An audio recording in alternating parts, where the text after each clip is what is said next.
Hey there, how's it going everybody? Welcome back, Plant Abundance here. Today's video is going to serve as both a warning and an alternative view to some of the invasive species of plants that many folks grow in their gardens. Right here I'm looking at a Lycium barbarum, also known as a goji berry plant. This plant here is putting on a load of berries, and you can often find these berries dried at your local health food stores. And they're absolutely delicious, wonderful to put in your cereals, in your oatmeal, whatever the case may be, just eat them out of hand. But they're absolutely delicious fresh as well. And I have yet to actually find anywhere that would sell the fresh berries. So the only way you're really gonna be able to enjoy them fresh is to grow them on your own. But this plant is known as being an invasive, and I've got 7 or so plants growing back here in my garden at this time. I actually transferred them once even from their original spot, and they're doing extremely well. So here's an example of where I planted a little clump of goji berry a couple years back, and now about 2 feet away, here sprouting up is another goji berry plant. So this plant does have a habit of spreading out like this, but I find this kind of growth activity really not a big deal in a managed garden system. It's just like any other plant or weed that pops up. I'm out here managing all the growings on. I'm pruning back fruit trees.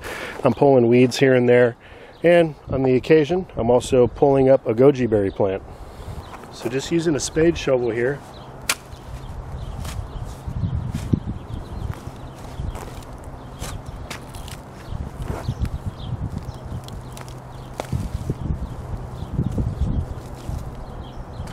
So as you can see, I was able to pop up the plant with my spade shovel with some of the root intact. Now I can just grab myself a little potting mix.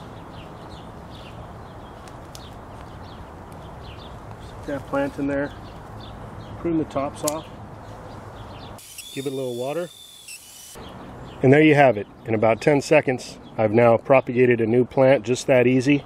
You can let this root in the pot for a while and then go transplant it somewhere else out in your landscape, give it to a neighbor, barter with a friend, sell it if you want, whatever the case may be. I look at this and I see abundance. So yes, I believe that sometimes these plants that we call invasive are actually just resilient and nothing to be scared of.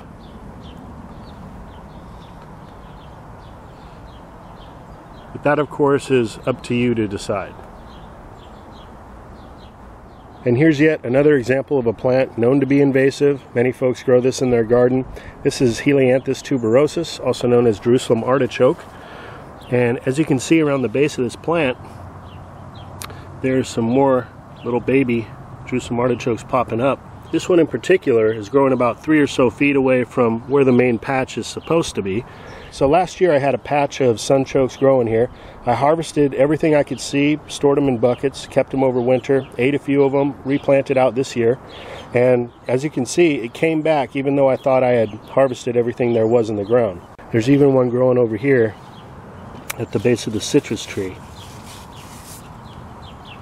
So it does have a habit of spreading. It does have a habit of coming back even if you think you got it all.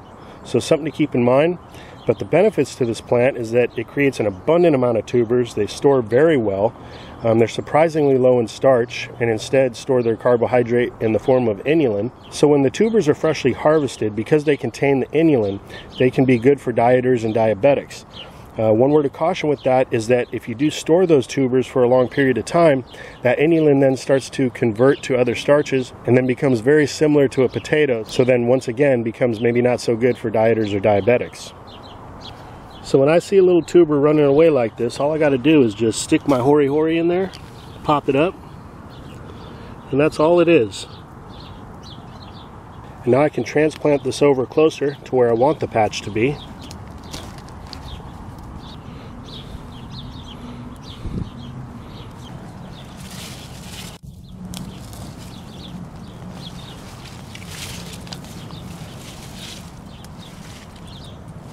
And there you have it.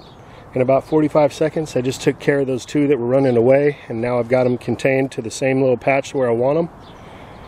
Of course, other plants like the wisteria growing on that cattle panel there, many people have commented in saying how invasive it is, but I've been pruning this back. I popped out a couple runners. I've been managing this wisteria here for a few years now. No problems whatsoever. So here's another very commonly grown plant in gardens everywhere.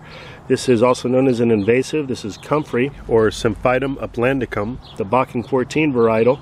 And this plant right here is mainly grown for its chop and drop and to make fertilizer, but it's also used as a medicinal and in some cases an edible. Do your research on that, as it contains pyrrolizidine alkaloids, so look into it before any internal usage. But you can see how I just pulled off all these leaves. Now I'm going to use that as a mulch around this Ashitaba plant here. And this stuff will break down really quick, feed the soil, feed nutrients to the plant. So this particular variety of Comfrey, known as Bocking 14, does not propagate through seed. So it is less invasive than the original Symphytum officinale, which can spread through seed and become a bit more invasive, again, if you're not controlling the situation. I also have some of that growing in my garden and haven't had any issues with it.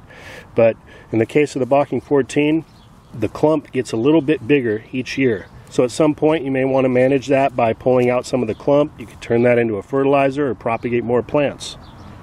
And you know me, I love to propagate more plants, so I'm just going to stick in my hori-hori right down the middle, like so.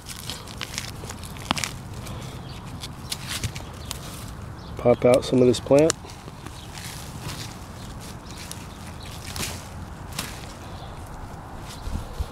And this could actually be divided into several plants.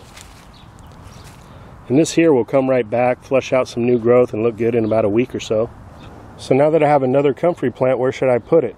I'm just going to walk around my garden. You can see I've got Comfrey growing here and there, usually around the base of fruit trees, as I use it to fertilize them. And here's an open spot right here. Got some oregano on this side, got some lavender here, both as an understory to these fruit trees. I think the Comfrey would go well right about here.